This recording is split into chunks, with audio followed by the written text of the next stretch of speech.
para maabot ang mga pinapangarap. Sige lang, sige lang. Ako nga pala si Toto, isang karirista, panayang ensayo. Sakaling mas bumilis pa mga destinasyon, sa akin ay nakalista. Handa ng mga gamit at makakaalis na. Sakay ng aking bisikleta na mumurahin, 20 pesos ang baon kahit saan makarating. Maaga pa kung gumising, madalas ay madaling araw, ni wala pang araw alam na ang gagawin. At yun ay ang pagpadyak sa mahahabang kalsada. Madalas ay mag-isa, minsan ay merong kasama. Di lang to basta saya, hindi lang din basta gala sa aking pagpidal. Nabubuo ay alaala at sa araw ng karera, kabay itchapera. Ang naipon ko na pera ay inabot sa kahera. Tanggapin manalo, matalo, mauna maghabol. Dito'y mas masahol sa talunan ang reklamador.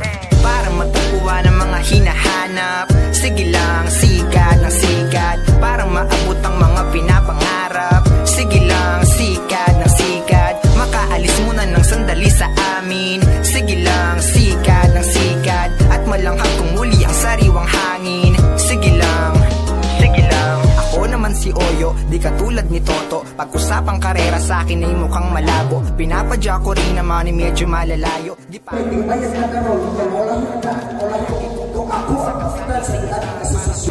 isa na yun. Ano na naman? Oh, wala ginasat lagi. Bili na mo kamaya ko na. Alanganin. 65. Okay.